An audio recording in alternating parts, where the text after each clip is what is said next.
Estimadas y estimados asistentes, sean muy bienvenidos al seminario temático denominado Proyecciones hidrológicas, herramientas para enfrentar la crisis del agua en la región de Valparaíso, que es organizado por el Consorcio Centro Tecnológico del Agua Quitayanco, que es financiado por Corfo, liderado por la Universidad de La Serena y ejecutado en conjunto con SEASA, Casalac y Minera Los Pelambres como asociado. Esta actividad, además, el día de hoy cuenta con el apoyo del programa Fruticultura Sustentable en la región de Valparaíso.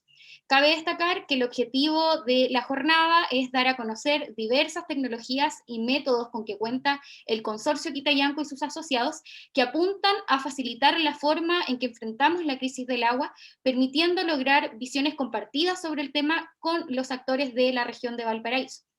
Después de esta introducción, saludamos en especial a Héctor Chocobar, ejecutivo de programas de capacidades tecnológicas de Corfo, a Pablo Álvarez, director del Consorcio Centro Tecnológico del Agua Quitayanco, a Kurt Neulin, gerente del programa Fruticultura Sustentable de la región de Valparaíso, a Ernesto Vélez, gerente de la Junta de Vigilancia, segunda sección Río Aconcagua y sus afluentes, a todos los miembros del comité ampliado, a productores, profesionales, asesores, académicos, equipos técnicos de instituciones de la región de Valparaíso y a todas y todos los asistentes que hoy nos acompañan en esta actividad. A continuación, invitamos a Héctor Reyes, subdirector del laboratorio PROMRA y del Consorcio Centro Tecnológico del Agua Quitayanco, a entregar sus palabras de bienvenida para esta jornada. Gracias, Camila. Es un agrado saludarlos y estar con ustedes en esta jornada. Agradecer su disposición e interés en asistir. Bueno, Camila ya hizo los saludos protocolares, simplemente reiterar el particular saludo a Héctor Chocobar, ejecutivo de programas de capacidades tecnológicas de Corfo, Ernesto Vélez, representante de la Junta de Vigilancia, representantes de organizaciones de usuarios de agua que nos acompañan, profesionales de servicios públicos y empresas, y académicos y colegas de otras universidades, a todos los asistentes al seminario.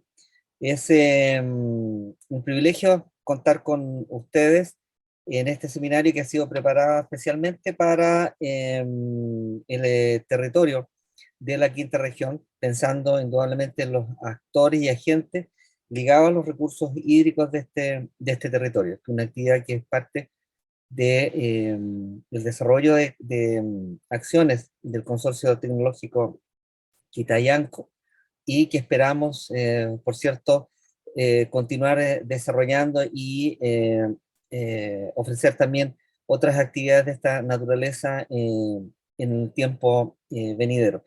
En nombre de la Universidad de La Serena, un saludo especial de nuestro rector, quien, como saben, en el fondo, por compromiso también no puede estar presente. Y un saludo especial también de nuestra directora del departamento, la doctora Adriana Benavides, quienes han comunicado sus saludos y el éxito en esta jornada. Sin más, desear que el seminario sea de provecho, que esté también dentro de las expectativas que ustedes tienen, y quedamos abiertos y disponibles en fondo a desarrollar otras actividades en el futuro. Muchas gracias de nuevo por acoger esta invitación y, por supuesto, dar el tiempo siempre escaso para acompañarnos en esta actividad. Muchas gracias. Agradecemos la intervención del subdirector Héctor Reyes. A continuación, invitamos a Héctor Chocobar, ejecutivo de programas de capacidades tecnológicas de Corfo, quien también nos entregará su mensaje de bienvenida para esta jornada. Hola, ¿cómo están? Buenas tardes a todas y a todos. Muchas gracias por la invitación en representación de la Gerencia de Capacidades Tecnológicas de Corfo, e indicar que nosotros como institución estamos siempre muy atentos al desarrollo en cada una de las regiones, y en este caso puntual el de gestión hídrica. Es por eso que estamos apoyando desarrollos como el de Quitayanco, el de Capta, y también en la macrozona centro-sur con el Consorcio Hídrico de la Universidad de Concepción. Entonces, para mí es un placer compartir con el grupo de profesionales a través del desarrollo que tiene el consorcio. Uno ve la vinculación que tiene con la Junta de Vigilancia, cómo hacen los desarrollos en terreno, y creo que es lo principal, y hacer estas vinculaciones virtuosas también con los organismos del Estado, como la DGA, con el MOB principalmente. Entonces, para nosotros es súper placentero el poder entregar este apoyo, indicar también que hacemos también desarrollos vinculantes con otro tipo de iniciativas, como por ejemplo el de la nueva convocatoria que se lanzó hace poco de zona árida en la región del Norte Grande, que son vinculantes con toda esta gestión integral de recursos hídricos. Por lo tanto, para nosotros es sumamente satisfactorio el poder apoyar de manera concreta este tipo de iniciativas, y felicitar al equipo, porque siempre los seminarios tienen muy buena concurrencia, tienen una buena traza, y además están muy actualizados con la realidad de cada una de las regiones y cuencas en las cuales se abordan los estudios y análisis. Así que muchas gracias por la invitación. Agradecemos a Héctor Chocobar, ejecutivo de programas de capacidades tecnológicas de Corfo, por sus palabras de bienvenida a este seminario virtual. A continuación, saludamos al doctor Pablo Álvarez Latorre, quien es director del Consorcio Centro Tecnológico del Agua Quitayanco, y quien hoy durante esta tarde nos expondrá la presentación titulada Proyecciones hídricas como herramientas estratégicas de nivel regional. Gracias, Camila. Supongo que se está compartiendo, que se ve por todos la presentación que voy a iniciar. ¿Sí? ¿Me confirman, por favor?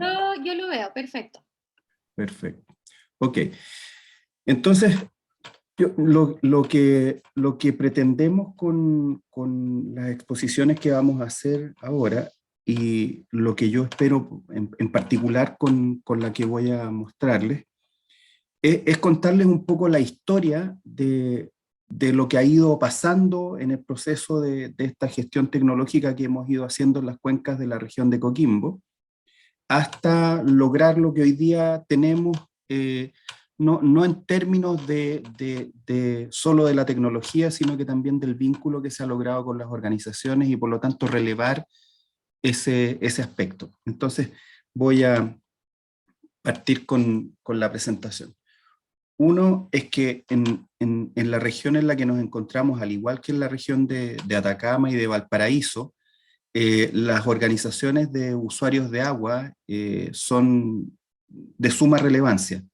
Tienen una distribución en el territorio que genera cohesión en torno a un recurso, que es fundamental. Esto yo prefiero siempre decirlo porque los aliados naturales del área del desarrollo tecnológico son las organizaciones de usuarios, y son también los que van a generar de verdad cambios muy relevantes en la gestión en el agua en las cuencas. Particularmente las juntas de vigilancia, las comunidades de agua, las asociaciones de canalistas, los APR, etcétera. Todos aquellos que de alguna manera tienen que administrar un recurso distribuido en el territorio, y que además está relacionado con las personas. Todo aquello genera complejidades porque está lleno de expectativas todo el tiempo está lleno de preguntas, y particularmente, y esto es importantísimo en el fondo, de la región metropolitana hacia el norte, o sea, de la región del Libertador Bernardo Higgins hacia el norte, también todo el tiempo con condiciones de déficit. O sea, en el fondo son áreas que son fundamentalmente gobernadas más bien por la oferta, más que por la demanda. Siempre hay una demanda que está superando a la oferta, y es la oferta la que pone la restricción. Entonces siempre hay expectativas, dudas, preguntas. Por otro lado, el hecho de que las organizaciones de regantes tengan un desarrollo importante hace que, entre comillas, los protocolos de las decisiones se vayan cumpliendo, y que efectivamente la existencia de las asambleas, por ejemplo, de los directorios, la participación de profesionales dentro de la administración de las organizaciones, sea una componente relevante. Y por lo tanto el camino desde la persona que administra o el conjunto de personas que gestionan y administran profesionalmente la organización, hasta el directorio que tiene que tomar las decisiones, y finalmente la asamblea que puede apoyar o rechazar esas decisiones, me parece a mí que es muy importante de mencionar. ¿Por qué? Porque la experiencia nuestra es que en el fondo cada vez que el directorio se relaciona con la asamblea, le hace una propuesta, y esa propuesta tiene muchos componentes. Normalmente tiene componentes de infraestructura, componentes de presupuesto, y tiene un presupuesto hídrico. Tiene una componente que es el presupuesto hídrico, y la rendición de cuentas del presupuesto hídrico anterior. Entonces empieza a aparecer, esto yo diría desde hace más o menos unos 10 o 12 años atrás, empieza a aparecer esta cuenta de la situación hídrica, tanto hacia atrás, y por lo tanto el resultado de los balances y cuánta agua se ha distribuido, etcétera, cuánta agua hubo disponible, y para adelante, qué es lo que se va a hacer dentro de los siguientes meses, temporadas, etcétera. Y en este sentido, la temporalidad también es una cosa que hemos ido visualizando, se ha ido alargando. O sea, en el fondo la sequía del 96, 93, 96 nos enseñó muchas cosas, pero yo diría que nos mantuvo durante bastante tiempo pendientes del corto plazo.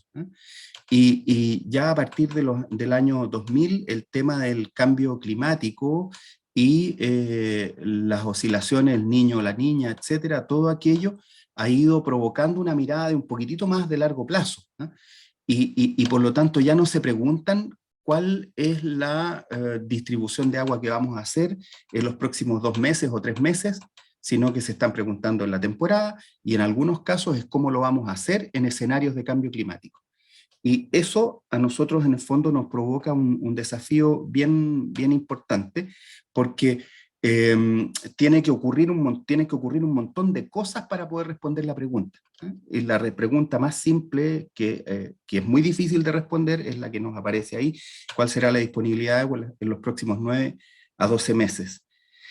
Y para eso tenemos claro que se necesita una plataforma de datos. Para eso tiene que haber institucionalidad, y por lo tanto las organizaciones tendrán que medir. Debe haber una cultura de la medición, una cultura del dato, una cultura del registro y una cultura de la evidencia. Lo mismo nos pasa con un organismo robusto como es el SEASA en la región, que una de las primeras acciones que desarrolló fue la implementación de la red meteorológica regional, que nos permite hoy día tener en el fondo datos distribuidos y que podemos observar casi en tiempo real. Y finalmente, la Dirección General de Aguas, que tiene la data histórica que nos permite en el fondo calibrar en periodos razonables de extensión climática los distintos modelos con los que trabajamos. Y finalmente, con muy buena fortuna, la disponibilidad hoy día a título gratuito de imágenes satelitales de muy buena resolución, que en conjunto con las capacidades para analizar y modelar nos permiten dar respuesta a estas preguntas con distintos niveles, por supuesto, de erraticidad para los distintos periodos.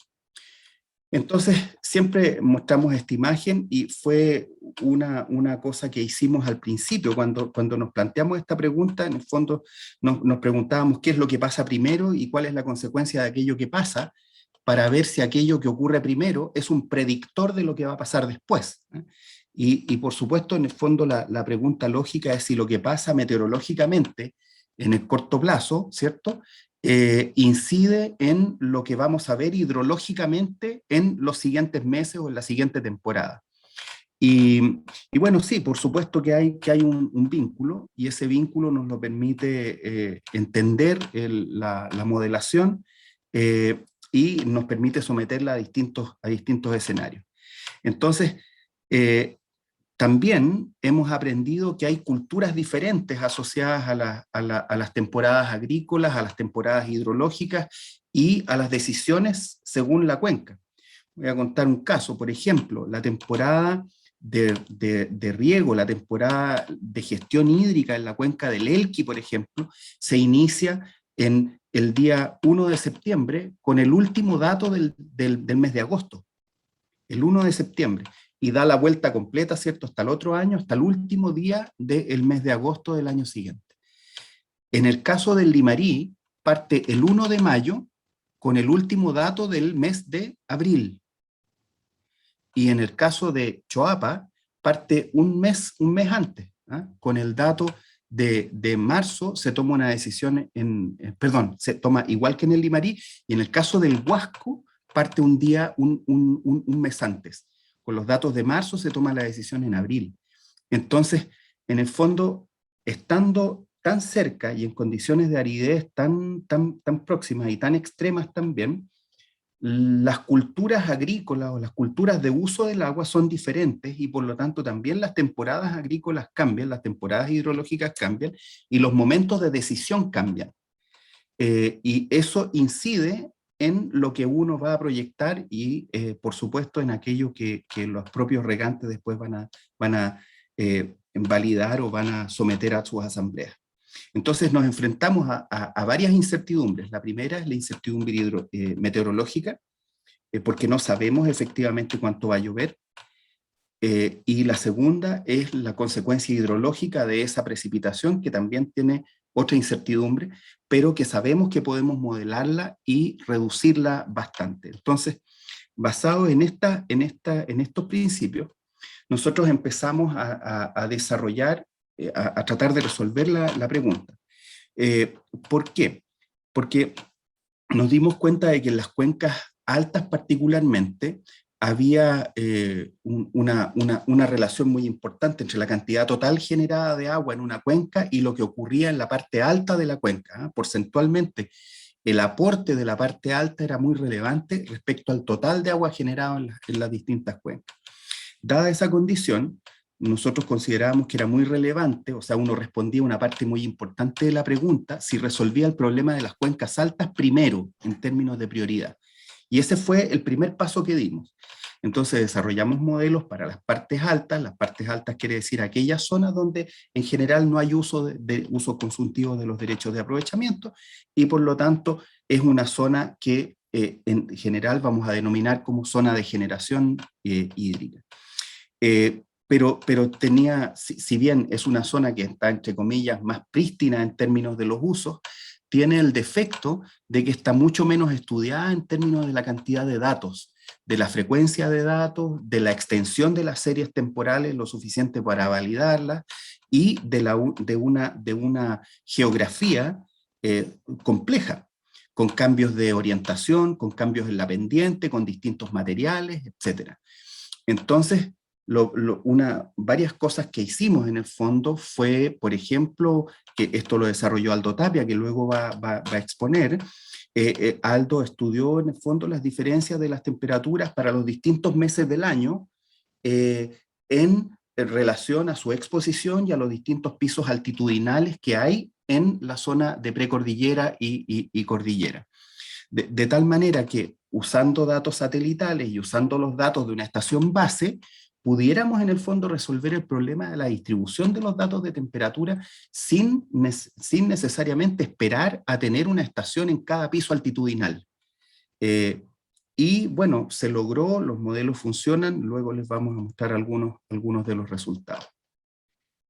Lo que les comentaba recién, aquí está el aporte, esta es una cuenca de la región de Coquimbo, ustedes ven en azul el aporte de la cuenca alta y en verde el aporte de la cuenca intermedia, y por lo tanto, claro, en la mayoría de los años siempre la cuenca alta tiene un aporte porcentualmente mucho mayor que el resto de la cuenca al total de agua generada, y es por eso que en el fondo nos dedicamos a ello.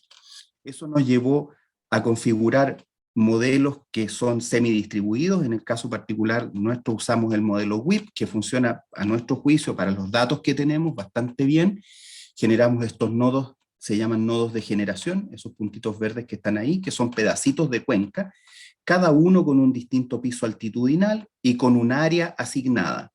Y esa área asignada a su vez adentro tiene los datos, entre comillas, meteorológicos que son necesarios para provocar el escurrimiento del agua o el congelamiento de la nieve o el derretimiento posterior de la nieve en función de la precipitación que se haya registrado. Todo eso nos permite en el fondo, una vez que tenemos diseñada esta topología, esta distribución de los distintos nodos en la cuenca, nos permite proyectar distintos escenarios de precipitaciones, dado que la precipitación y la temperatura, por ejemplo, son variables que están incluidas dentro de cada uno de estos nodos. Eso nos permite generar en el fondo este tipo de resultados después de varios años de haberlo ido calibrando y mejorando. Este es Río Grande en las Ramadas, en la cuenca alta del Limarí, y está lo que llamamos el caudal observado, que es todo lo que ustedes ven hacia acá, y estos son los escenarios proyectados en este último periodo. Y lo que ven en el fondo son los escenarios ya, el base, el moderado y el optimista. Luego vamos a explicar qué significan y cómo se interpretan, ¿eh? Y vamos a ver cómo varían en el tiempo. Y este producto, este resultado, en el fondo nosotros lo vamos entregando desde el mes de mayo en adelante. O sea, lo hacemos en mayo, lo hacemos en junio, en julio, en agosto y en septiembre si es necesario. Y vamos acompañando en el fondo la decisión a las distintas organizaciones para la distribución del agua. Lo mismo en el fondo, por ejemplo, se puede proyectar la cantidad total de millones de cubos que se va a generar en cada uno de los escenarios, y eso de alguna manera, que es algo que nosotros no teníamos proyectado, les sirve a las organizaciones porque les genera bordes, ¿eh? Un borde inferior y un borde superior, particularmente en años que son bien complejos. Cuando uno viene de una sequía, la expectativa que tiene de las precipitaciones es súper alta, pero la verdad es que es muy poco probable que una precipitación en igual condición con una cuenca seca versus una cuenca que ha estado húmeda durante varios años, lo más probable es que las escorrentías sean muy distintas a pesar de tener igual precipitación. Y eso lo resuelve bastante bien el modelo. Lo otro es que apareció ya en la región y particularmente en las organizaciones de usuarios de agua la pregunta de los escenarios de cambio climático y cómo estos afectarían a sus propias cuencas. O sea, ya las personas están pidiendo proyectar su desarrollo a los siguientes 10, 15 o 20 años más y le están preguntando a la organización cómo va a resolver el tema, ¿eh? Cómo lo va a abordar dentro de sus prioridades, cuál es su plan para hacerse cargo de la situación en la que la cuenca se va a integrar, ¿eh? Y bueno, la primera cosa es que eso nos permite diseñar en el fondo, incorporar estos escenarios dentro de, esta pregunta nos lleva a incorporar estos escenarios dentro de los modelos que habíamos propuesto anteriormente. Como tienen dentro de las áreas de generación las mismas variables que se asocian a cambio climático, las integramos y en el fondo generamos corridas de datos de precipitaciones, por ejemplo, o de caudales, que nos permiten en el fondo comprender cuál va a ser el comportamiento de largo plazo de la cuenca en ese escenario, ¿eh? Entendiendo también toda la incertidumbre que el propio escenario puede tener, pero por lo menos nos permite después estresar a las decisiones, o sea, en el fondo llegar a generar, por ejemplo, periodos extensos de sequía, como este que está acá, que ustedes ven. Esta es una situación para el Valle del Elqui, en la parte alta, en que se cumplen desde el año 2032 al 2040 y tanto, que sé yo, un periodo bastante extenso de 10 años. Eso no necesariamente va a pasar ahí, esto no tiene que ver nada con consecuencia, lo importante es la línea tendencial, ¿eh? Para ser claro, esto no va a ocurrir tal como está acá en lo absoluto, es solamente una línea tendencial, que es lo importante de la secuencia de datos que estamos usando.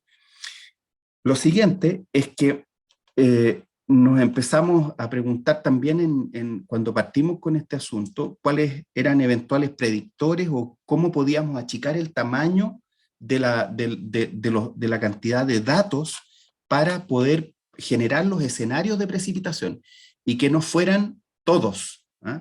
Toda la estadística de precipitaciones estuviera presente en nuestras decisiones, porque eso haría que simplemente en los escenarios siempre, todos los años, tuvieran la misma amplitud, tuvieran siempre los mismos mínimos y máximos, o excepto que fueran integrando nuevas condiciones más extremas aún. Entonces, lo que decidimos fue trabajar con índices de tipo climático, como el ONI, que es el que ustedes están viendo, que se utiliza como un predictor trimestral para el fenómeno del niño y la niña. Ustedes están viendo acá el modelo, los modelos la proyección de los modelos en septiembre del 2021, y lo que hay que poner atención es en esta línea roja y la azul y esta verde. Lo que está ocurriendo entre más 0,5 y menos 0,5 es neutralidad, y lo que ocurre de aquí hacia arriba es niño, siendo niño débil, moderado, fuerte, y de aquí hacia abajo, de menos 1 hacia abajo, van a ser niñas moderadas o niñas fuertes. Entonces, en función de los datos de este tipo de variables climáticas, nosotros podemos asociar una estación y su estadística al comportamiento del fenómeno en la fecha en la que se produce la predicción. Dado aquello, se puede generar, en el fondo, una serie estadística a la que, en el fondo, le atribuimos una determinada probabilidad para distintos valores, y si ustedes ponen atención, en el fondo hay 75, 50 y 25%. ¿Qué quiere decir esto? Que en el fondo, con los datos de precipitaciones que nosotros consideramos en función de estos índices climáticos, la serie se acorta, ¿cierto? No son tantos datos como la serie completa de información de precipitaciones para esa estación.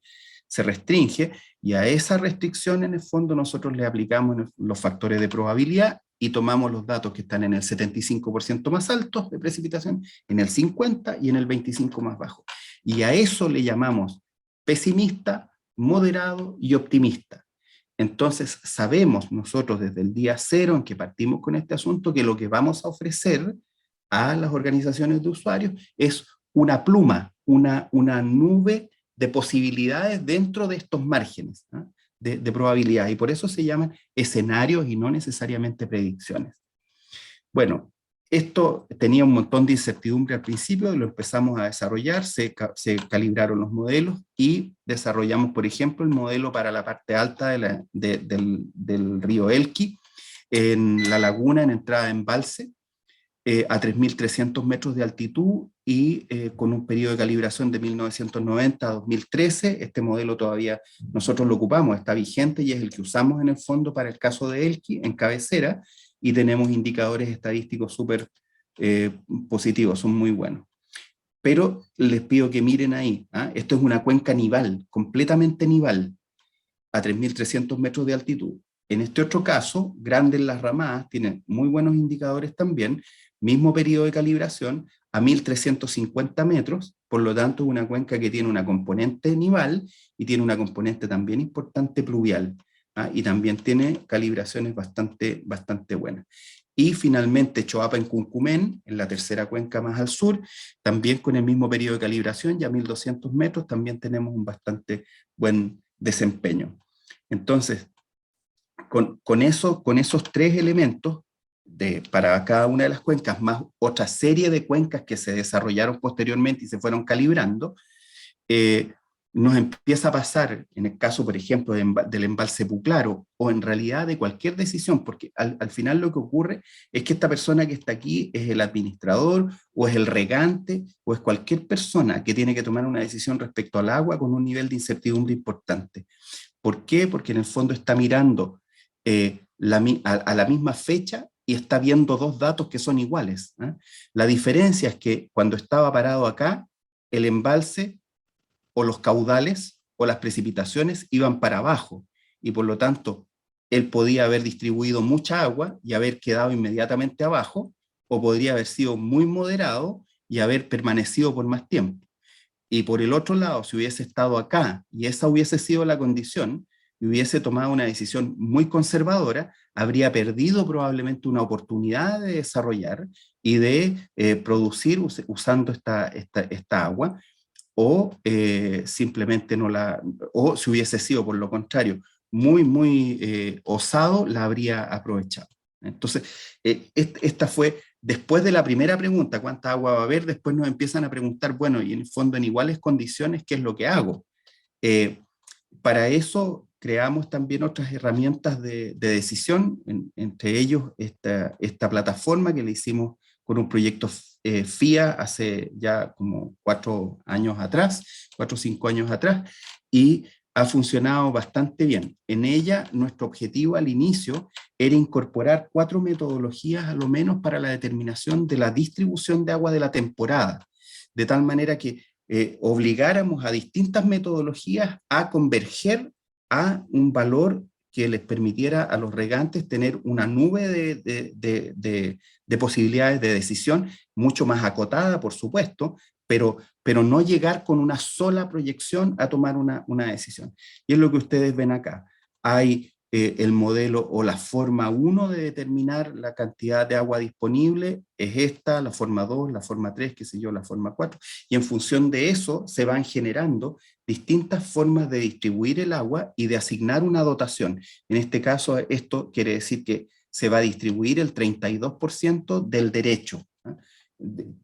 Si fuera 1 litro por segundo, van a entregar 0,32 litros por segundo por acción. Y ellos dentro de las plataformas pueden jugar, en el fondo pueden cambiar los valores y poner otros datos, y van a generar situaciones distintas o similares, si toman la misma decisión, para la siguiente o la subsiguiente temporada. Hoy día estamos trabajando con esto, seguimos avanzando, y hemos integrado otras variables más, como por ejemplo el control de las compuertas Rubicon, no de las compuertas, sino que en el fondo los datos generados y el procesamiento de esos datos para generar en el fondo decisiones a nivel de la cuenca. Un poco parecido a lo que se hace en el caso de la Concagua, con los balances, que funciona súper bien. Acá también con los datos reales asociados a Rubicon se pueden hacer balances por distintas zonas y tomar las decisiones. Otra cosa es que se generó entonces también un modelo de distribución de agua, pero en escenarios de cambio climático. Entonces, al principio el modelo funcionaba con los datos históricos hacia atrás, pero al poder calibrarlo y generar los escenarios futuros, con la situación más estresante, que era el escenario 8.5, se pudo en el fondo estresar más el modelo y exigirle en el fondo una mejor performance. Y eso fue en el fondo lo que logramos, y finalmente se distribuye en buena parte en función de aquello. Se generan los manuales, la regla de operación, y es lo que se aplica. Ahora, paralelamente, esto es bien importante, nosotros hacemos, a partir de mayo, hacemos las presentaciones de los distintos resultados de las evaluaciones que hacemos para cada una de las cuencas, pero también nos juntamos con los directorios de las organizaciones, y en el fondo vamos orientando las decisiones, y en el fondo abrimos el modelo, se hacen las consultas, metemos las variables que ellos quieren y jugamos ahí un rato, en el fondo, con esto. Y eso genera un efecto extraordinario, porque las personas abren en el fondo la tecnología y nos obliga también a nosotros a hacer interfaces mucho más amigables de utilización. Lo mismo hacemos en el caso del Limarí. Este es en la situación del embalse La Paloma, en el que lo que hacemos es proyectar este comportamiento dentro del embalse. Esto es inicio de temporada, término de temporada, y lo que está aquí abajo es el volumen proyectado en función de los meses y el agua que está ingresando al embalse en millones de cubos. Y hoy día estamos entregando las proyecciones en el fondo a 2 temporadas posteriores, en función de distintos escenarios de probabilidad de excedencia que ellos nos piden. Y eso les permite en el fondo también tomar ese tipo de decisiones. Aquí les quiero mostrar un poco cómo ha sido para el caso del Choapa, y es lo que hacemos para todo en el fondo, es cómo partimos y cómo se va desarrollando. Entonces les pido que se fijen en este eje que va de 0 a 12 cubos por segundo. Entonces, en el mes de mayo, cuando todavía no ha caído ni una gota ni nada, nos piden, bueno, ¿cómo se va a ver la temporada? Nosotros no sabemos, en el fondo, entonces proyectamos los escenarios y son abiertos, son súper abiertos, porque todavía hay muy pocas señales. Y vamos avanzando y empieza a pasar esto. Entonces, en la medida que va pasando el tiempo, si bien parten los 4 escenarios desde el observado, desde el basal hasta el más optimista de los escenarios, que es este verde que está aquí arriba, súper separados, la verdad es que igual ponen un techo y un piso, pero en la medida que va pasando el invierno, se va acotando el margen de esos escenarios y las probabilidades de que ocurran eventos extraños también se van reduciendo. Y por lo tanto hay un momento en que ya, por ejemplo, ahora, en que los escenarios convergen. Y solamente el escenario optimista podría desviarse un poco del escenario en el que estamos, que es este morado, este escenario de base, y por lo tanto el efecto es prácticamente nulo. Y eso significa que en el fondo con esos datos ellos pueden tomar decisiones para la distribución. Lo segundo, ya en esto va a ahondar bastante más Aldo con su especialidad, es que también hemos levantado toda la infraestructura de las organizaciones. Toda esa infraestructura está distribuida dentro del área de riego. Cuando decimos que la levantamos es porque efectivamente se caminaron todos los kilómetros y todos los metros. Esto está con precisión centimétrica, con GPS diferencial en toda el área. Se midieron todas las pérdidas por conducción en los distintos canales, en toda la red. Están las bases de datos de los derechos, de las áreas de riego, de cada uno de los polígonos cultivados con cada cosa, ¿eh? Caducos, persistentes, ciclo corto, etc. Y eso nos permite, por ejemplo, aquí arriba ver los datos generales de la cuenca y aquí abajo ver los datos, qué sé yo, del canal 1 de los 48 que hay. Y ese canal 1 adentro tiene los datos de cada una de las unidades de riego que hay en esa área.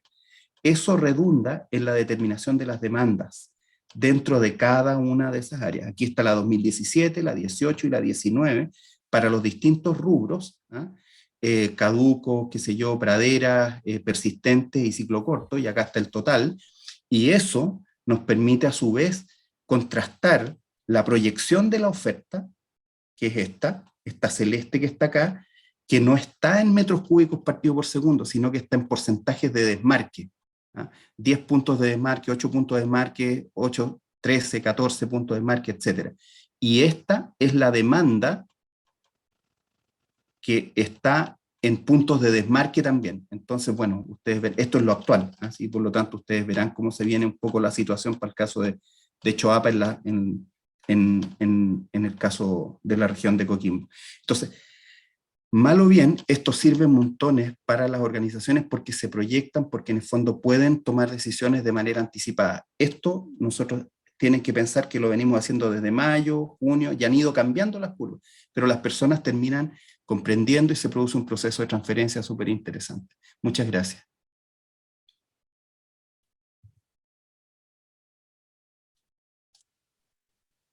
Agradecemos la presentación del director del Centro Tecnológico del Agua Quitayanco, doctor Pablo Álvarez.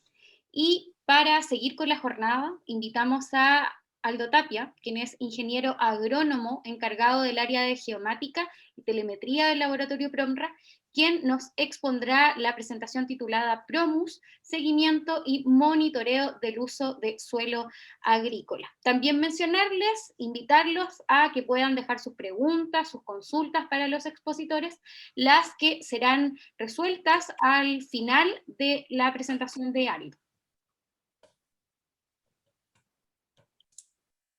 Gracias, Camila. Ya, perfecto. Entonces ahí debe estar compartiéndose. Bueno, yo les voy a presentar la experiencia de un proyecto que, bueno, ya fue ejecutado hace varios años atrás, pero que aún sigue vigente en cuanto al seguimiento que se ha hecho de los productos y de la actualización de la información que inicialmente en él se desarrolló, y que nos ha servido bastante para poder comprender cómo ha sido la dinámica y cómo ha ido evolucionando los suelos agrícolas, bueno, principalmente, o en específico en realidad en la región de Coquimbo.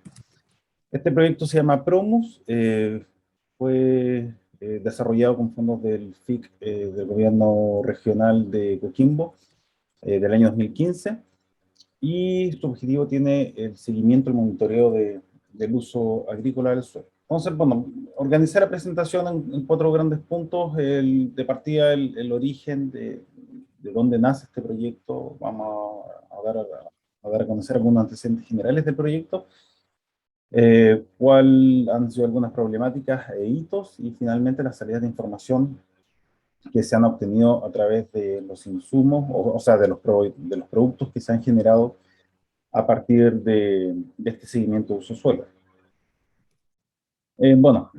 Como les mencionaba recién, este proyecto fue financiado con fondos del FIC 2015 de la región de Coquimbo, y el origen de este proyecto nace a partir de una serie de preguntas bueno, en ese momento surgieron y que debíamos poder resolver con premura, porque nos encontramos en medio de la mega sequía. eh, lo- los volúmenes disponibles en los embalses rápidamente estaban bajando, las proyecciones que por otro lado también se estuvieron generando inicialmente con WIP, también indicaban de que las temporadas iban a ser difíciles. Y por otro lado también estaba el gobierno preguntando y con la duda de qué tan grande era la afectación a la agricultura en base a la sequía que estaba en curso. Entonces, esa fue como la gran interrogante inicial, que era cuál era el efecto de la sequía en el uso agrícola en los suelos de la región de Coquimbo, porque, bueno, hasta el momento se tenía solamente algunos datos generales. Inicialmente estaban los catastros frutícolas, las intenciones de plantación, que son bastante genéricas, y también en los censos, y bueno, ya por el censo poblacional hubo problemas también en el censo agrícola, donde también se desplazó, donde no se realizaba el año 2017. Entonces, no se contaba con la información necesaria para poder responder la pregunta de cuál era el efecto que estaba teniendo la sequía en ese momento. Entonces, se propuso esta solución o este proyecto para poder solventar principalmente esa duda, que era realizar un programa de seguimiento y monitoreo del uso agrícola del suelo, y de cierta manera también tratar de reconstruir un poco la historia para poder entender y poder cuantificar la sequía en base a lo que había pasado durante los años anteriores. Otras preguntas que también surgieron en ese momento era cómo se distribuía espacialmente el efecto que tenía la sequía en ese entonces, o cualquier otro fenómeno climático, cuáles eran sus efectos, si no teníamos claro en realidad si es que el efecto se concentraba en algunas zonas del territorio o si era generalizado. Bueno, todo eso era análisis para la investigación. También otra duda que se tenía era la composición actual del territorio. Si bien existían los datos del catastro frutícola, no eran actuales en el año en que se generó el proyecto. Y también, como no son año tras año, siempre está la incertidumbre de cómo va siendo la dinámica de los cultivos temporada tras temporada. Y bueno, también otra pregunta que tuvimos cuando presentamos el proyecto era si íbamos a poder reconstruir hacia atrás la historia, y bueno, cuántos años hacia atrás podíamos reconstruir. Entonces, el proyecto lo presentamos con un propósito bastante general, que era implementar un programa de monitoreo de uso de suelo agrícola que contribuya al ordenamiento del territorio. Eso era lo principal. Y el objetivo entonces era desarrollar este programa de monitoreo de suelo agrícola con énfasis en las áreas de riego. Y obviamente para poder contribuir al ordenamiento territorial agrícola del gobierno regional. Entonces, este proyecto fue ejecutado el año 2016, y bueno, desde ese año hasta la actualidad se ha ido actualizando los balances agrícolas, en algunos casos por estación del año, en otros casos de forma anual, pero esa información se ha ido generando año tras año, y hemos podido ir viendo la dinámica en estos últimos años, bueno, con la pequeña recuperación del 2015 y lo que está pasando actualmente con la sequía, porque han pasado cosas curiosas de que algunas zonas que la sequía del 2014, que bueno, de 2014 a 2015 fue bastante crítica en algunas zonas como Limarí, en otras zonas como Choapa no generó tanto efecto, pero hoy en día sí estamos viendo un decrecimiento en algunas zonas de la provincia de Choapa que son bastante importantes. Entonces, gracias al seguimiento que ha tenido el proyecto, hemos podido ir generando nueva información y sacando nuevas conclusiones. Entonces, para poder desarrollar este proyecto, nos basamos en una herramienta que ya don Pablo la mencionó, que es la teledetección. Con la teledetección podemos, bueno, que la base del análisis de las imágenes de satélite. Con la teledetección propusimos que esta nos iba a contribuir a poder generar cartografías de uso del suelo y que iban a permitir generar la diferenciación de los cultivos de río secano, ir determinando la evolución de la vegetación, la evolución también de los fenómenos climáticos, y ya hoy en día hemos incorporado la demanda también como uso de la teledetección asociada también al segmento de los cultivos, porque hoy en día estamos trabajando con demandas basadas también en coeficientes de cultivo, como lo hemos hecho, o sea, en índices de vegetación que derivan en coeficientes de cultivo, como lo hemos hecho también en las clasificaciones satelitales, pero gracias a las clasificaciones satelitales podemos eliminar algunos periodos del año en los cuales hay presente vegetación que no es de interés agrícola, como las malezas durante la temporada de invierno. Entonces, las proyecciones que se dieron inicialmente a esta idea era disminuir la incertidumbre al aportar valiosa decisión a los tomadores de decisiones, y ese objetivo ya, en realidad, este propósito ya se ha cumplido desde hace años. ¿Por qué propusimos hacer un análisis de teledetección? Bueno, porque, como lo había mencionado anteriormente, hay dos fuentes de información principales para poder obtener información de superficie agrícola en la región, bueno, en realidad en el país, que son el censo frutícola y los catastros frutícolas. Y ellos, bueno, presentan algunas deficiencias, como la frecuencia de realización. Uno se realiza cada 10 años, como el censo agropecuario, que, bueno, entre este año y el año pasado se ha estado realizando nuevamente, ya rompiendo los 10 años de periodicidad. El catastro frutícola, la verdad es que no, si bien es como cada 4 años, hay algunos casos que baja 3 años, que sube a 5 años, no hay mucha estabilidad en cuanto a la frecuencia de realización. También los métodos de realización son diferentes, difieren de ello, así también como el catastro vitivinícola, que lamentablemente difiere bastante entre lo que es el censo y también lo que es el catastro frutícola. Y la escala de los datos también difiere entre los diferentes tipos de estudios. En el caso del catastro frutícola podemos obtener datos espaciales, en el caso del censo solamente datos a nivel de distrito censal, y que lamentablemente no podemos llegar y asociarlo directamente a un predio para poder ir reconstruyendo la historia. Porque, bueno, al hacer las clasificaciones satelitales hemos hecho o generado una base de datos de los predios digitalizados, enfocándose en los cuarteles o en los peñas de riego, para poder ir reconstruyendo la historia de cada uno de esos sectores y de esa manera poder ir analizando la historia. No lo estamos haciendo directamente sobre la imagen digital, que es el producto satelital, sino que lo estamos transformando a polígonos para poder hacerlo ya como se hace en realidad en la agricultura, que son cultivos homogéneos delimitados bueno, por el territorio. Así que de esa manera lo hemos ido desarrollando. Algunos de los hitos que generamos, bueno, uno fue la determinación de una metodología a utilizar que fue validada en la región de Coquimbo, en donde se realizaron en realidad campañas de terreno bastante densas y extensas en las 3 provincias de la región, en algunos casos en Limarí llegando a levantar el 90% de la superficie agrícola mediante una aplicación que se desarrolló para este fin, y es que prácticamente realizaron un censo. Se realizaron también la creación de las bases de datos espaciales, tanto de las clasificaciones satelitales como también de los polígonos o de los predios digitalizados. Se levantó una plataforma de consulta y acceso a la información, y también se realizó un programa de difusión y transferencia, como lo es en la mayoría de los proyectos FIC.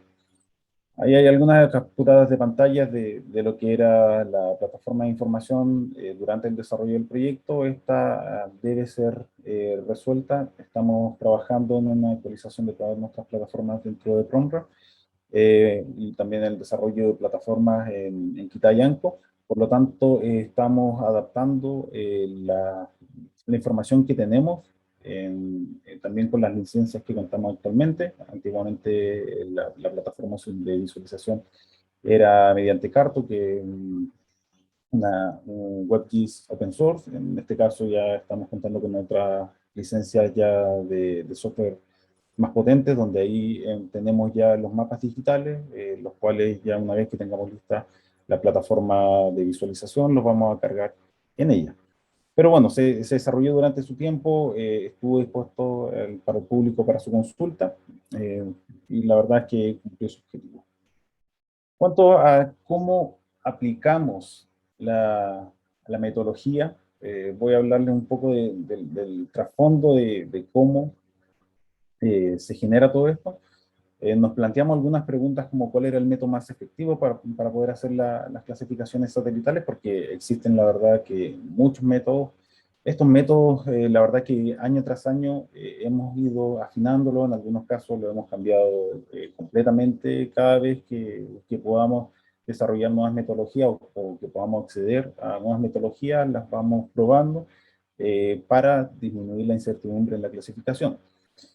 Esto porque existe confusión. Entonces, una de las preguntas también era qué tanta confusión se produce entre los cultivos existentes. En muchos casos hay cultivos donde obviamente vamos a encontrar diferentes realidades de agricultores, donde hay algunos agricultores que van a llevar a cabo ese cultivo o el desarrollo de ese cultivo va a ser mucho más profesional. En otros casos no lo va a ser así, por lo tanto van a ser cultivos más heterogéneos, con quizá una respuesta de la vegetación disímil, quizá con menos vigor. Vamos a encontrar una realidad muy amplia dentro de los diferentes tipos de cultivo, y si es que nos fijamos en una especie, dentro de esa misma especie vamos a encontrar mucha variabilidad. Por lo tanto, para poder disminuir esa variabilidad, terminamos agrupando los diferentes tipos de cultivo en cinco, en realidad 4 grandes categorías, que son los cultivos frutales persistentes, los cultivos frutales caducos, los cultivos de ciclo corto, que son los cultivos anuales y hortalizas, y las praderas. Y también incorporamos otras clases como las zonas sin cultivo, para poder identificar aquellos predios que no se encuentran actualmente cultivados o que en el pasado no se encontraban actualmente cultivados. Y además, en algunos casos, como pasa acá en la región de Coquimbo, a medida que fueron bajando los niveles de los embalses, también se empezó a cultivar en áreas de inundación de los embalses. Por lo tanto, una vez que se volvió a cargar, por ejemplo, el embalse de Paloma, esas áreas desaparecieron. Por lo tanto, incorporamos una nueva categoría que era los cuerpos de agua, que ya eran zonas que dejaron de ser cultivables por inundación del embalse, donde en realidad no debiesen haber cultivado inicialmente en esa zona porque es ilegal. Pero igual están contabilizados dentro de los cultivos identificados. También, ¿cuál era el insumo más apropiado para este fin? Porque en realidad la imagen satelital está compuesta de diferentes canales que están representando diferentes rangos espectrales, y a su vez existe un sinnúmero de transformaciones que se le puede hacer a esta imagen satelital para poder resaltar algunas cosas que pueden estar un poco enmascaradas cuando se está analizando banda por banda o canal por canal. En este caso, ocupamos el índice más clásico, el índice de vegetación de diferencia normalizada, o también como se conoce normalmente el NDVI. Probamos también otros índices. La verdad es que no encontramos tantas diferencias entre los índices, y el más estable y también ampliamente difundido el NDVI. Por lo tanto, nos basamos en este indicador para poder hacer las clasificaciones. Y en cuanto a la periodicidad, la verdad es que para hacer una clasificación tranquilamente es fácil si es que se toma la temporada completa. Hemos también hecho hartas clasificaciones estacionales, donde hay en algunos casos una incertidumbre, especialmente en los cultivos caducos durante el invierno, para ver si es que durante primavera o verano el agricultor va a continuar con ese cultivo o no, lo cual es muy importante si estamos en una época de sequía donde hay varios campos que han dejado de ser cultivados. Entonces, en cuanto a la periodicidad, a nivel de estación del año, funciona bastante bien, con salvedad a este comentario que le estoy indicando, pero ya para poder tener una clasificación definitiva a nivel de temporada es lo ideal. Entonces, como les mencionaba, el insumo que incorporamos para poder hacer las clasificaciones del NDVI, que este índice de vegetación indica la diferencia entre dos canales espectrales, que es el infrarrojo y el rojo, porque la vegetación tiene una respuesta bastante diferente al resto de las coberturas que podemos encontrar en la superficie de la Tierra, en el infrarrojo en comparación al rojo. Es decir, en el rojo tiene una respuesta muy baja, producto de los pigmentos que componen las hojas de los vegetales, y en el infrarrojo cercano se produce una reflectancia, es decir, refleja bastante la energía electromagnética, producto de la estructura de la misma hoja, el parénquima empalizada principalmente, y también a la presencia de nitrógeno, o en realidad de clorofila al interior de la hoja. Entonces, en base a estas características que tienen los vegetales, podemos utilizar este índice de vegetación, que lo que hace es tomar la diferencia normalizada entre el infrarrojo y el rojo y expresarlo en función a un número. Entonces, mientras más elevado o más cercano a 1 es este 1, o sea, este índice, hay una mayor presencia o un mayor vigor en la vegetación que se está identificando. Mientras más cercano a 0, por otro lado, hay una mayor superficie de suelo que se está involucrando en el píxel analizado de la imagen satelital, o simplemente es un vegetal que le falta vigor, que no tiene un desarrollo muy marcado, o cualquier otro problema que podríamos encontrar en un cultivo agrícola. Ya por otro lado, si los valores son negativos, eso se asocia principalmente al agua o a la nieve, que tienen ligeramente una mayor respuesta en el rojo en relación al infrarrojo cercano, y es por ello que el valor de aquella respuesta es negativo. Pero entre 0 y 1 manejamos nuestra información. La verdad es que los valores inferiores a 0 no nos interesan dentro de este análisis, más que la categorización de agua, pero eso se hace de forma bastante sencilla.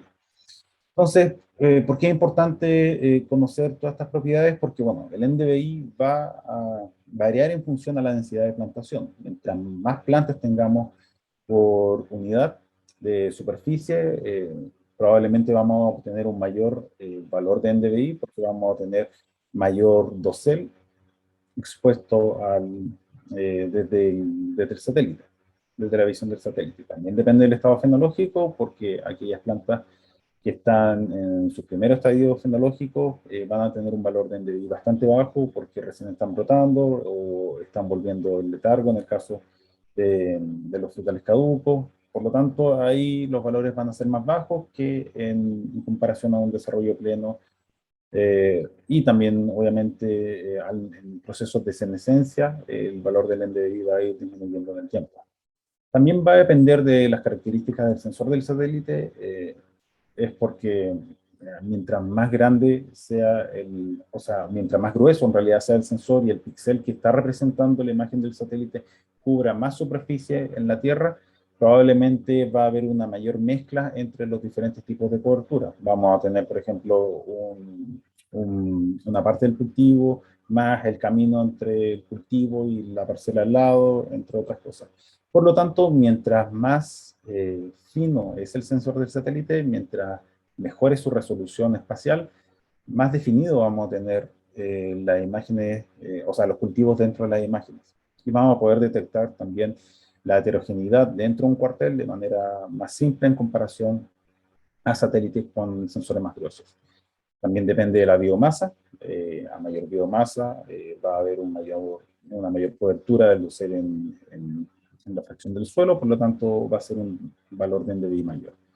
También a la presencia de malezas que pueden contaminar nuestra imagen durante los periodos de lluvia, y principalmente a la temporalidad, porque el NDVI va a estar en función del tiempo, y va a depender del cultivo y también de la fecha de plantación, cómo va a ir variando este NDVI. Entonces, ¿por qué?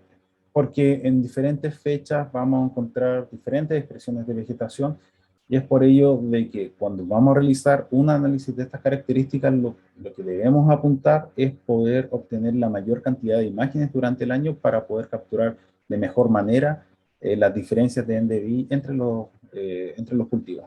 Bueno, acá en el ejemplo tengo una imagen de pan de azúcar bueno, cerca de Coquimbo, que es una zona que se caracteriza por tener muchos cultivos hortícolas, mucha papa, mucha lechuga, y vamos a encontrar cultivos que, no sé, durante un mes están en su máxima expresión, al mes siguiente ya empiezan a disminuir su respuesta, como se podría ver en esta zona, otros que empiezan a aparecer, otros que completamente desaparecen, hay cultivos o frutales en este caso persistentes que se van a mantener durante todo el año. Entonces, a mayor cantidad de imágenes, mejor podemos identificar la respuesta a los diferentes cultivos y la clasificación va a ser mucho más fina. Entonces, bueno, como les mencionaba recién, el NDVI va a variar en función del tiempo, en función a los estadios fenológicos, también en función a las características de la propia planta. Por ejemplo, acá tenemos un mismo cuartel que primero fue cultivado con haba y que luego fue cultivado con melón, y los valores de NDVI y también la duración de estos procesos son diferentes, y obviamente porque son cultivos diferentes. Ahora, es muy difícil tomar esta curva directamente y asociar todas las curvas de la misma característica a el cultivo del lava, por ejemplo. Y es porque en realidad las hortalizas y los cultivos anuales tienen muchas similitudes entre sí, y es muy difícil poder identificar qué cultivo es solamente utilizando en este caso el NDVI. Y es por ello que lo hemos agrupado dentro de una gran clase, que son los cultivos de ciclo corto, para no cometer el error de andar indicando de que es una especie que en realidad no lo es. Para el caso también de los cultivos frutales caducos, como les mencionaba recién, hay que tener mucho cuidado también con la presencia de maleza, que es justamente esta expresión de vegetación que se ve durante los meses invernales. Y también, de hecho acá tengo dos cuarteles diferentes, dos sectores de riego en realidad dentro de un mismo cuartel, diferenciados, y la respuesta de la vegetación también va a ser diferente entre sí, y obviamente eso puede ser producto de algunos manejos agronómicos, del año de plantación, por ejemplo, entre otras cosas. Por lo tanto, inclusive siendo el mismo cultivo, estando en el mismo lugar, en el mismo cuartel, y solo siendo diferente el sector de riego, podemos encontrar diferencias de NDVI bastante notorias, como hasta de más 25% en los periodos de máximo desarrollo. Por lo tanto, ahí hay que tener mucho ojo al trabajar con NDVI, y no... Bueno, hay algunas curvas que son bastante características, como la vid de mesa.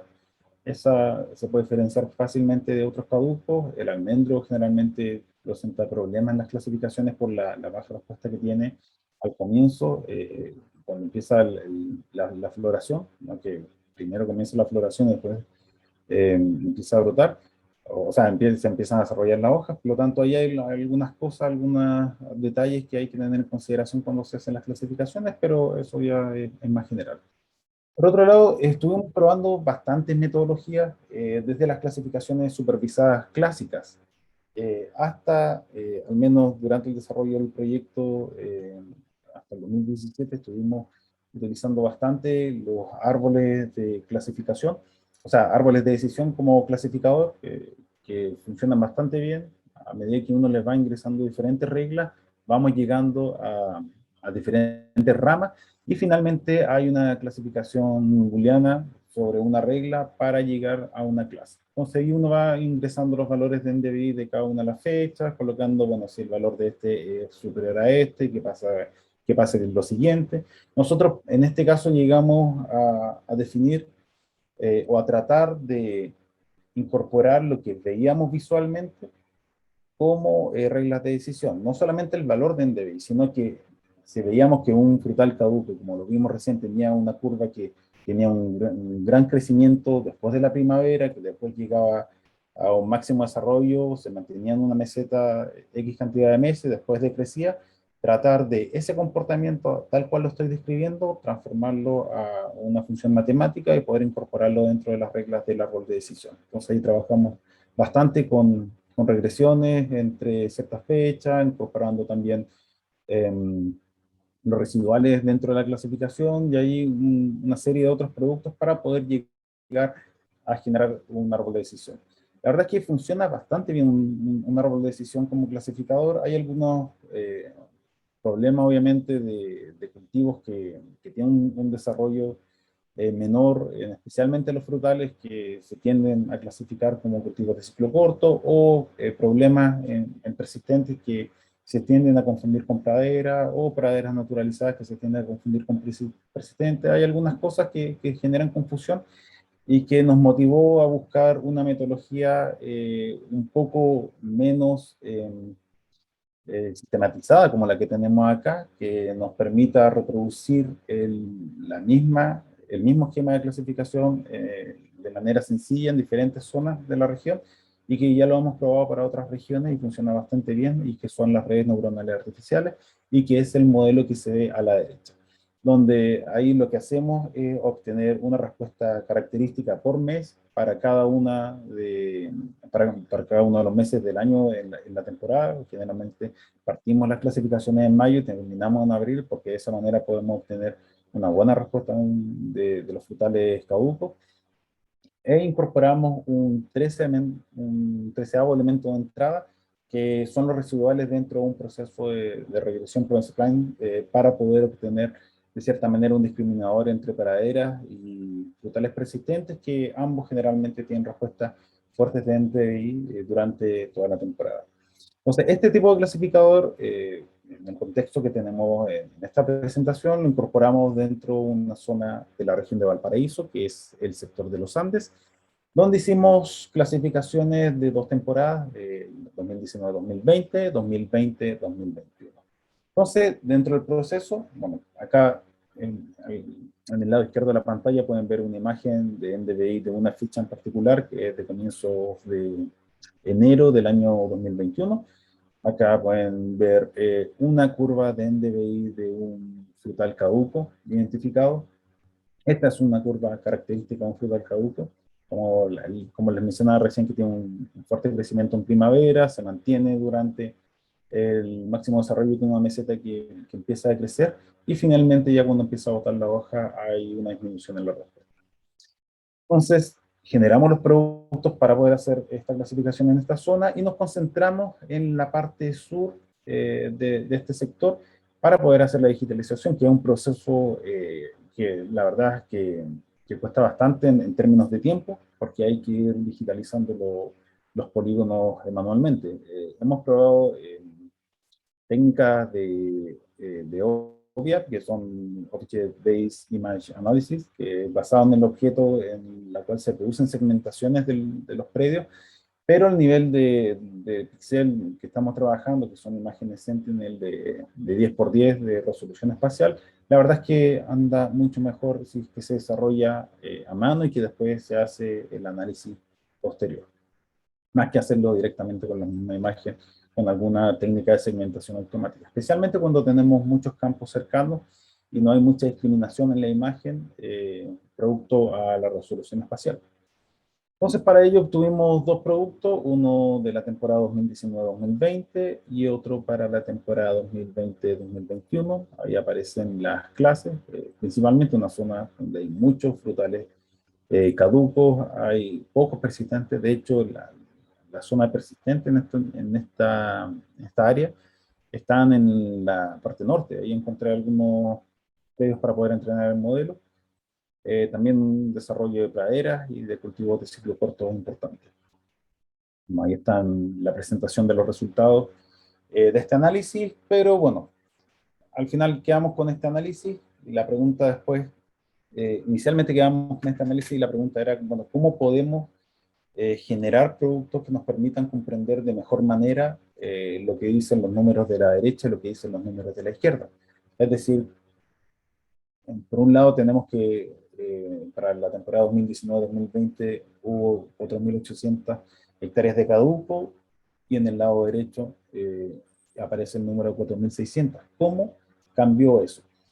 Y para ello, bueno, nos propusimos otras preguntas, como cómo había sido el dinamismo en la agricultura, en las zonas de análisis, para poder comprender cómo había sido la dinámica histórica, dónde ha aumentado o disminuido la superficie cultivada, porque recién veíamos el número de que en algunos casos había disminuido, como por ejemplo los caducos, en el caso de los ciclos cortos aumentó considerablemente. Entonces, para poder identificar las zonas en las cuales ha aumentado o disminuido la agricultura, debíamos buscar una manera que lo pudiésemos representar gráficamente de forma fácil, porque si lo analizamos polígono por polígono, obviamente vamos a llegar al resultado y vamos a saber específicamente por coordenadas en qué lugares sucedió eso, pero bueno, para analizarlo de forma general tenemos que buscar algunas formas de visualización que nos permitiera poder obtener conclusiones al respecto. Y también empezaron a aparecer otras preguntas, especialmente durante la época de sequía, si es que esta dinámica de la superficie agrícola iba a depender por fuerte de almacenamiento, especialmente porque, bueno, la cuenca del río Limarí está compuesta por varias juntas de vigilancia, también por una gran cantidad de asociaciones de canalistas. Algunas tienen derecho directamente sobre los embalses que están construidos, otras tienen derecho directamente sobre los ríos. Por lo tanto, ahí el tema de la asignación del agua genera diferencias, y tratamos también de entender cómo se generan estas diferencias, por qué se producen estas diferencias de superficie, y dónde son atribuibles o dónde está la mayor afectación de superficie en función a este tipo de análisis. Bueno, lo más básico que fuimos generando era obviamente imágenes animadas, donde bueno, podemos ir viendo, estas son la evolución desde la temporada 2000, 2001 a la temporada, si no me equivoco, 2016, 2017, de toda la región de Coquimbo. Pueden ver ahí cómo han ido surgiendo algunos cultivos bastante importantes en términos de superficie, como son los olivos en la zona costera, también la aparición de los cultivos persistentes sobre el embalse Puclaro, principalmente cítricos, también de palto, que ha habido un auge durante las últimas décadas. Por lo tanto, hemos llegado ya a obtener hasta la fecha 20 años de datos. Por lo tanto, es bastante importante la cantidad de información que hemos podido generar en función al análisis de la clasificación de imágenes satelitales. Bueno, lo mismo para la zona de Limarí. La zona de Limarí, dan cuenta aquí en la parte superior, empezamos, bueno, parece que está un poquito rápido el GIF animado, no sé si la actualización de Zoom lo permitirá ver, pero más adelante vamos a ver un acercamiento a esta zona. Ocurrió que la mayor afectación de la sequía durante esos años, haciendo alusión a la mega sequía, se produjeron principalmente en la zona de Chañaral Alto y también en la zona de Cerrillos de Tamaya, que es una zona más costera. Y ahí hubo una gran afectación de la superficie en comparación a otras zonas de la cuenca, donde de hecho en las partes más elevadas de la cuenca incluso hubo un aumento de la superficie. Y eso nos empezamos a preguntar, bueno, cuál era el origen de este problema, de por qué iba disminuyendo la superficie en algunas zonas específicas y no a nivel general. Y bueno, en el caso de Choapa, bueno, es la zona más pequeña, o la superficie más pequeña a nivel regional, donde ha habido, bueno, hasta al menos el 2015 hubo un aumento bastante considerable en la superficie, especialmente con la aparición de los cultivos frutales persistentes, principalmente el palto, hoy en día también cítricos. También ha habido un gran desarrollo de nogales durante estos últimos años, y eso ha aumentado la superficie considerablemente hasta por lo menos el año 2015, y ya de ahí empezaron a aparecer los efectos de la sequía en esta zona. Entonces, con lo que le mencionaba recién, en la zona Limarí nos dimos cuenta que la superficie o los lugares que eran más afectados, o que hubo una reducción más significativa de la superficie, eran justo zonas que se ubicaban bajo cota de embalse. Y de hecho, las principales organizaciones de usuarios de agua que sufrieron estas afectaciones son las asociaciones de canalistas, y es producto de que la dotación de ellos depende de lo que está embalsado directamente en los embalses, a diferencia de las juntas de vigilancia que, que están repartiendo en realidad el agua que está fluyendo por los ríos. Por lo tanto, de hecho, las zonas más importantes agrícolamente en el Valle Limarí justamente son regadas por asociaciones de canalistas. Y esas son las que sufrieron mayor afectación en algunos casos, hasta un 60%, como es la zona de Cerrillos de Tamayas que les mencionaba inicialmente. Acá ya tenemos un análisis directamente sobre la área de riego de una organización en particular, que rega desde el embalse Recoleta hasta a la zona costera, donde aquí tenemos límite con la ruta 5, en la meseta del norte del Valle del Marí.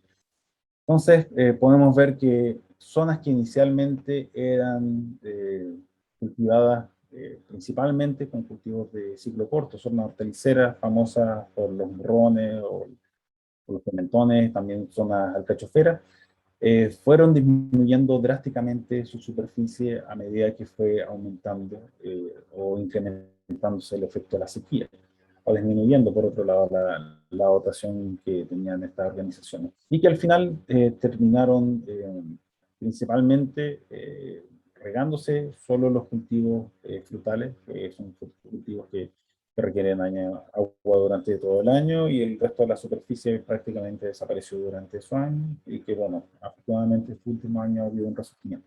Esto, si lo analizamos con las dotaciones, nos damos cuenta que a medida que disminuyeron las dotaciones producto de la sequía, rápidamente también fue disminuyendo la superficie en cada una de las principales zonas de riego que están aquí representadas en diferentes colores, que son las que aparecen ahí, como Río Hurtado Bajo Recoleta, la zona de Talhuén, de Villalón y de Villalón Ingenio, que es justamente la zona más costera. Y bueno, después de la recuperación del año 2015 y de las lluvias que cayeron durante agosto y septiembre de ese año, hubo después un resurgimiento de la superficie en esta zona, y eso también lo pudimos visualizar aquí, en este caso no identificando los cultivos, sino que identificando aquellas zonas que fueron cultivadas durante cada una de las temporadas, y donde podemos apreciar de forma más certera el efecto que tuvo la sequía justamente en esta zona. Se dan cuenta, ahí hay muy pocos cultivos en comparación a las primeras temporadas, como la temporada 2000, 2001, 2003, 2004, que son aquellas. Otra forma también de poder representar la dinámica que ha tenido el suelo o los cultivos agrícolas en cada una de estas zonas son los diagramas aluviales, que nos han permitido ver cuáles han sido las reconversiones del suelo en ese lugar. Entonces aquí tenemos un ejemplo práctico de una zona en específico en Choapa, donde, bueno, acá hicimos clasificaciones incluso más antiguas, hasta el año 1990, tenemos 30 años de datos. Lamentablemente, del 2000, o sea, de 1990 al 2000, es muy difícil realizar las clasificaciones por la cantidad de insumos que están disponibles, porque hay un vacío bastante grande de imágenes de satélite en algunas temporadas, pero igual lo logramos realizar. Y se dan cuenta, justo como les comentaba, en la zona de Choapa ha habido un crecimiento importante de los cultivos agrícolas durante los últimos años. Y podemos ir viendo aquellas zonas que durante una temporada no tenían cultivo, y que luego fueron ya sea cultivados por praderas, por cultivos de ciclo corto, fueron desarrollándose cultivos de caduco, y así sucesivamente.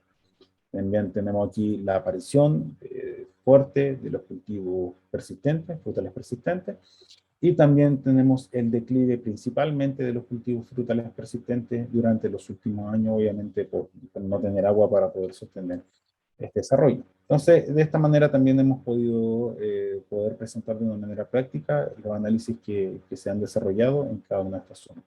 Acá tenemos un ejemplo bastante básico.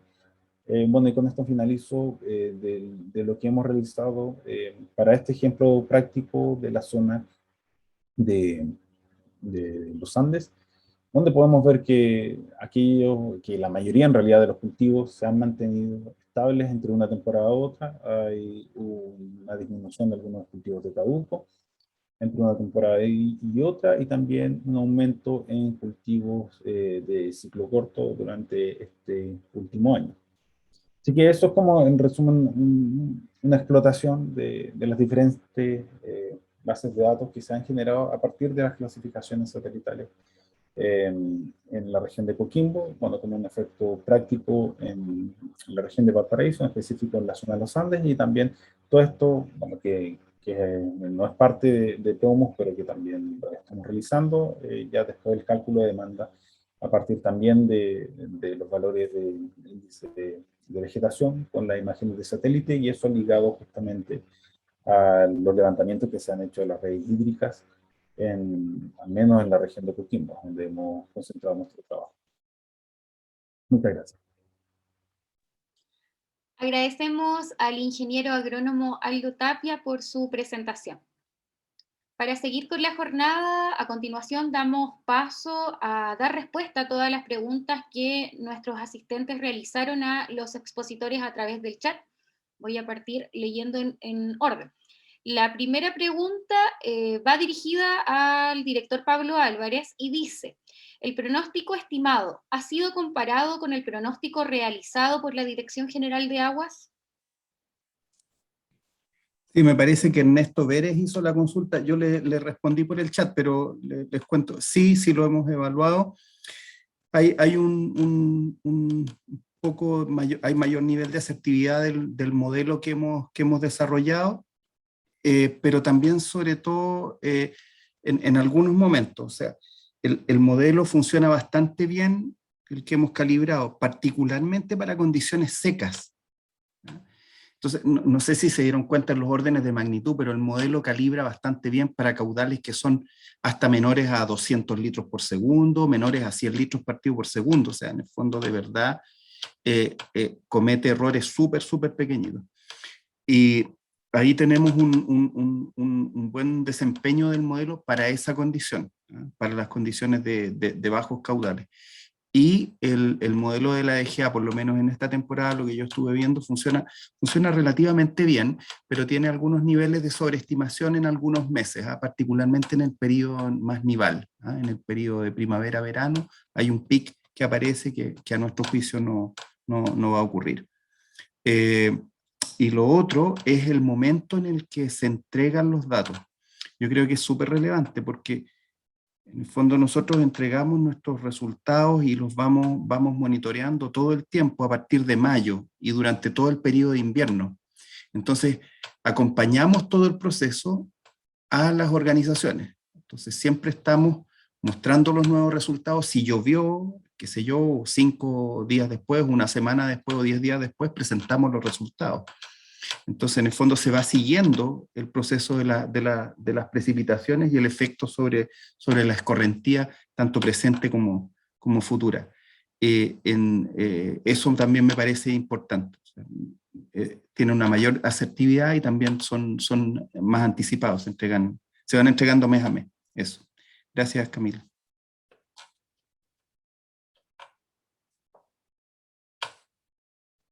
Está sin micrófono, Camila.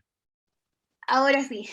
Darle las gracias por su respuesta y bueno, la siguiente pregunta también está dirigida para usted y dice: ¿se realiza monitoreo en el río para estimar los valores de infiltración y recuperación? ¿Cuál es el efecto de los pozos sobre el río?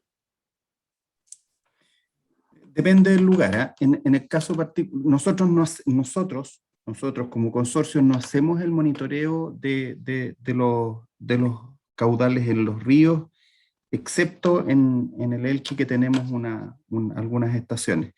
Pero en el resto son los monitoreos habituales de la DGA, con cosas súper útiles porque la DGA tiene datos de series largas, ¿eh? Y eso ayuda muchísimo. Y lo otro es que ahora la región también cuenta en la mayoría de las cuencas con modelos acoplados with ModFlow, en los cuales efectivamente se ve la relación entre las aguas superficiales y subterráneas. Eso aparece dentro del modelo. Siempre perfectible, pero ya hay un modelo que vincula. Y de todas maneras, en los modelos que tenemos nosotros, que son WIP, en los que tenemos aguas subterráneas de manera simplificada, también hay un vínculo entre la recarga de los acuíferos, ¿cierto?, y en los escurrimientos en el río, así como en los distintos canales.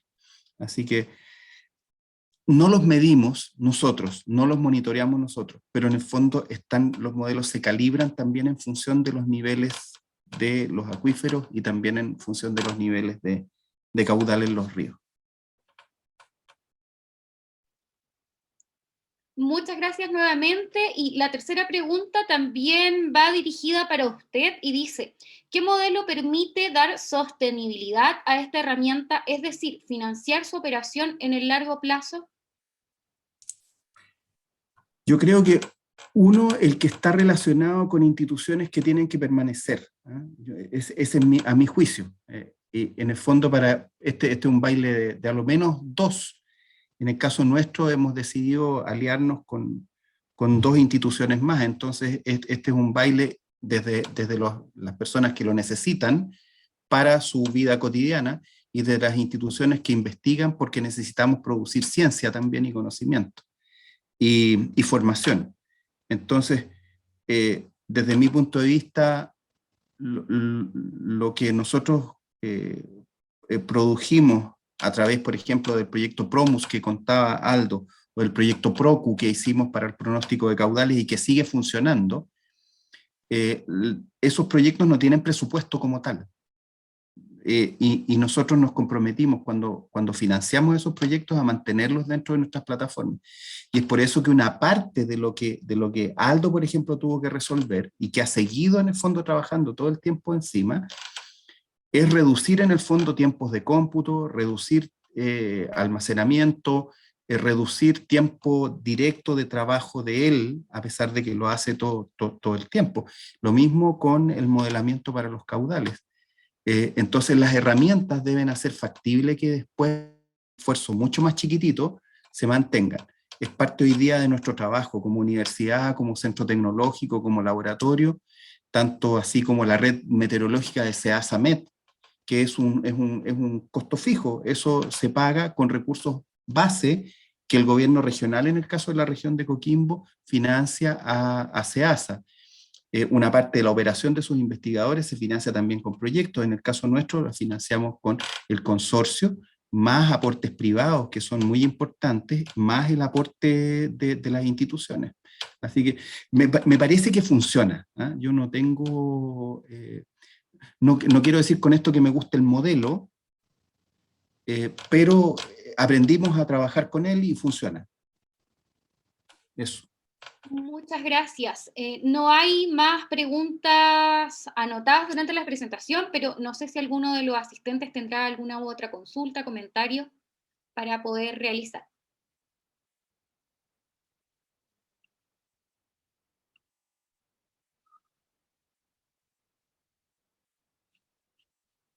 Arlene, ¿me avisa si alguien está con la manito arriba? Porque estoy sin retorno, por favor. No, Camila, al parecer no hay más preguntas ni comentarios. Agradecemos ¿Hay entonces alguien justo levantó la mano, don Kurt? Don Kurt. Hola, sí, muchas gracias por esta oportunidad. No solamente quería felicitar por el interesante aporte y también creo que hay oportunidades de colaboración con nuestra región. Así que esperamos que esto sea un inicio, ¿cierto?, para buscar estas oportunidades para mejorar nuestra gestión hídrica. Así que muchas gracias y felicitaciones. Muchas gracias. Gracias, Kurt. ¿Alguien más? Sí, Cami, Ernesto Vélez está levantando la mano. Don Ernesto. Hola, ¿se me escuchan? Sí, perfecto. Oye, nada, primero agradecerles la presentación y sobre todo destacar el vínculo de la academia con las organizaciones de usuarios de agua, ¿no? Eso eso que se ha hecho en la cuarta región, ojalá también aquí en la quinta o en otros sitios se pueda generar, ¿no? Porque al final es algo constante, es una asesoría constante y la verdad es que para nosotros las organizaciones de usuarios de agua yo creo que es un modelo de colaboración súper válido y súper potente. Así que mi enhorabuena, ¿vale? Gracias. Muchas gracias. Acaba de surgir otra pregunta en el chat para ir cerrando ya y dice, ¿cómo ha sido la interacción con los actores de las organizaciones de usuarios de agua con el uso del modelo de pronóstico de caudales? Hace unos años se intentó hacer algo así también usando el WIP y Excel, pero faltó profundizar el trabajo. Sí, recuerdo. Hola David, gracias por la pregunta y gracias por acompañarnos también. David Poblete hoy día es académico en la Universidad de Valparaíso y en ese entonces, hace como unos 6 años atrás, será, o 7, David era parte del grupo de investigación del Centro de Cambio Climático de la Universidad Católica. Y ellos trajeron el WIP al Limarí primero.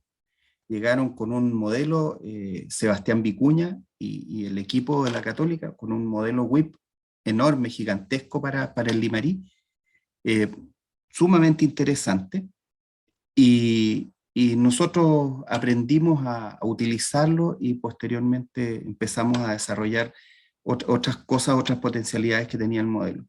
Y una de las cosas que se hizo en ese entonces, que fue muy interesante, fue establecer escenarios hasta la distribución de agua, que es lo que menciona David en su consulta. Se enlazó WIP con una programación que hizo también el mismo David en Excel para poder relacionar, para poder generar una especie de interfase en la que se pudieran poner los datos de los escenarios y saliera una respuesta producto de la modelación. Y en mi opinión eso funcionó, pero como menciona David en su pregunta, lo que yo creo que faltó y que también menciona recién Kurt y Ernesto, es que es el seguimiento. Al final esto tiene un valor tremendo porque es increíble cómo las organizaciones de usuarios se empiezan a habituar al lenguaje. Después ya manejan en DBI y te dicen, bueno, ¿y no habrá otro índice mejor? O qué sé yo, te hacen propuestas tecnológicas y hacen preguntas que son muy difíciles de responder porque son muy concretas, muy prácticas, y a nosotros en la investigación en general nos falta mucho el poder llegar al tamaño del problema que resuelve, que de verdad es una solución a la escala de la persona o de la organización. Y me parece que eso lo va haciendo el acompañamiento. O sea, es por eso que nosotros no nos sentimos capaces, por lo menos en este momento, de generar, qué sé yo, un costo asociado a esta cosa, no, porque en el fondo todavía hay una etapa de aprendizaje muy importante. Nosotros hacemos el pronóstico, hacemos en el fondo estos escenarios, y en realidad de vuelta lo que recibimos son un montón de aprendizajes también. Hay preguntas que son muy difíciles de responder. Voy a plantear solamente una y que es lo que hoy día nos tiene, como nos motiva un poquitito. Es que hay valores de quiebre. O sea, por ejemplo, cuando la dotación o la distribución de agua, inventemos, es 21,5 puntos de desmarque, entonces deciden tirar la casa por la ventana. Vaciemos todo. No importa. Entonces hay esa pregunta que es brutal y es una sola, es muy difícil de responder. Y por ejemplo, para nosotros eso es una motivación, porque significa en el fondo que vamos a buscar los recursos para poder responderla, qué sé yo, y vamos a seguir avanzando en nuestra investigación para poder meter los efectos de ese tipo de decisiones dentro de los modelos, ¿eh? Y en el fondo darle validez. Esto es muy interesante porque en el fondo las decisiones son a distintas escalas. A lo mejor el 20% de desmarque o el 21% de desmarque para una organización toma un tipo de decisión y decide vaciar los embalses y tomar toda el agua del río, qué sé yo, y el próximo año veré. O la pregunta es si el regante individual va a tomar la misma decisión. ¿Cómo lo hace? ¿Ah? ¿Cómo se configura ese orden de magnitud? Nosotros tenemos rangos, ya sabemos más o menos. Bueno, todo eso alimenta finalmente los modelos, porque por ejemplo la regla de operación del ELKI tiene magnitudes adentro y rangos que provienen de haber ido a terreno, de haber hecho entrevistas, de haber conversado con los presidentes de cada canal, haber hecho una tabla de datos y en función de eso haber propuesto los rangos para el modelo. No es una cuestión que se nos haya ocurrido así nomás. Me parece que eso hace la diferencia y es muy importante, ¿eh? Y si hubiese que hacerlo en Huasco o hubiese que hacerlo en el Aconcagua, en mi opinión, hay que partir así, ¿eh? Preguntando, de todas maneras. Gracias. Gracias, David. Muchas gracias, don Pablo, por su respuesta. Me avisan que también don Carlos Araya está pidiendo la palabra. Don Carlos. Hola, gracias. Buenas tardes a todos. Pablo, de contarte, porque es bien interesante. Nosotros en el Huasco ya hace algunos años trabajamos con una bodega virtual, cada comunidad de agua en el embalse Santa Juana y lo que tú tienes en las lagunas. Esa bodega la administra la comunidad. Y el desmarque o lo que te corresponde del río es lo que reparte la Junta. Tú lo puedes guardar o lo puedes utilizar en la temporada y puedes guardar de lo que te corresponde de un año a otro. Así hemos hecho que los canales sean más eficientes, porque antiguamente lo que hacían era que se terminaba la temporada y era revuelta de olla y para todos por igual de nuevo. Entonces, internamente en el canal, tú sabes los cultivos, lo que son de invierno, lo que son de verano, en frutal específicamente, tú tienes una vida del canal y tienes un caudal mínimo que necesitas tener en el canal para poder transportar el agua. Pero también los usuarios tienen un porcentaje de agua para utilizarla en su temporada de riego en los PIC, que es como el 25%. Y lo otro lo vamos guardando básicamente lo que nos pagan, los que tienen las cuotas atrasadas, ese turno ya se perdió, y se va juntando en el embalse de un año para otro, más los descuentos que nos hace la Junta.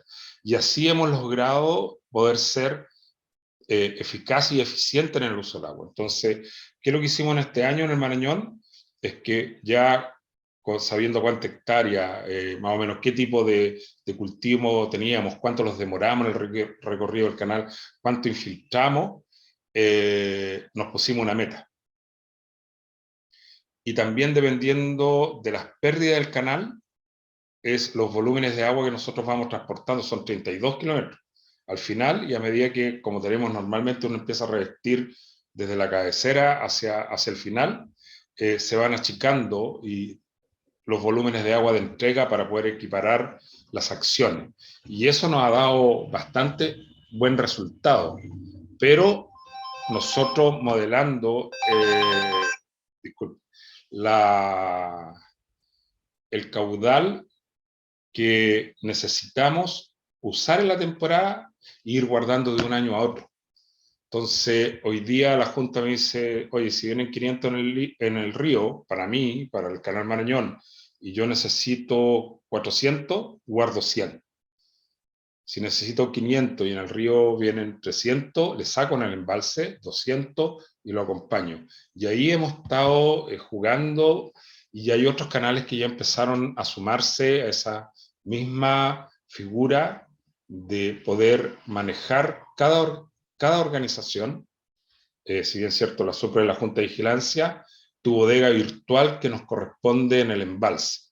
Nosotros normalmente son como 19 millones de metros cúbicos años de capacidad de embalse. Y eso lo manejamos.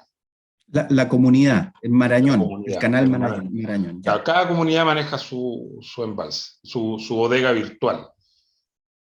Inclusive hoy día las partes altas tienen capacidad de agua eventual en el embalse, pero no lo pueden usar. Entonces, como están las lagunas, empezamos a hacer un modelo de swap, que ya lo probamos el año pasado, fue tirar de la laguna que le corresponde al tercer tramo y cambiarla por la capacidad de embalse eventual que tienen en el Santa Juana. y dio buen resultado. Y este año igual vamos a trabajar para dejar el río, el tránsito, con esos 13 millones, y esos 13 millones pasar en swap nomás, en un convenio, poder sacarlo desde el embalse y no tirarlo a 80 kilómetros de agua arriba, que posiblemente se va a infiltrar y no te va a llegar mucho, pero sí le sirve al tránsito por estar mucho más cerca. Eso es un poco lo que estamos haciendo ya hace algunos años en el Huasco. Gracias por contarnos la experiencia también, Carlos. Este es un caso súper interesante, perdona Camila, un minuto. En el caso particular del Huasco, es como si existieran cuentas corrientes de cada una de las comunidades de agua. Y por lo tanto cada uno gestiona, y cada una debiera tener su propio plan de gestión, ¿ah? De la temporada, de lo que va a ser a futuro, etc. Y también entiendo que genera beneficios por sobre cortina de embalse, o sea, hacia arriba, ¿no? Y también adentro puede haber permutaciones. En el fondo, aquel que tiene colmatada su bodega puede, entre comillas, ese desborde de bodega pasarlo a otro espacio de otra comunidad de agua, en el fondo. Ya no es del embalse, sino que es de una comunidad a otra, etc. Es muy interesante, ¿eh? Ese modelo, tenemos una problemática, pero es por un tema de Estado, de cómo se otorgan los eventuales y los permanentes continuos, pero ya encontramos una solución. Estamos rápidamente tratando de perfeccionar todos los derechos del Huasco, que nos falta la palabra consultivo, en algunos antiguos, que ahí no sé por qué la DGA se equivocó en los años 80, tenemos los 90, ya tenemos todo el análisis, y con eso vamos a hacer extracciones dinámicas, alternativas en realidad se llaman, en el código de agua, se usa mucho en agua subterránea. Entonces yo sigo teniendo en el canal original, subiendo en el Marañón, todas mis acciones, en el embalse tengo lo eventual, pero con este ejercicio del derecho alternativo, yo puedo funcionar con el embalse permanente continuo y eventuales, o en el canal permanente continuo en el canal, o puedo hacer también el cambio a otro canal para hacer mercados de agua, para poder mover completo el territorio, subiendo el tramo 3, que es el más grande. Dentro del embalse ya la DGA preguntó, ¿se pueden acumular en bodegas de otros canales? Ya nos dijo que sí.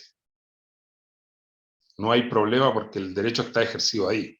Tenemos el problema de cómo tú sales, porque si es cierto, la eventual es el fiel reflejo del permanente y continuo, y está sin ningún problema para ser ejercido en la bocatoma del permanente continuo.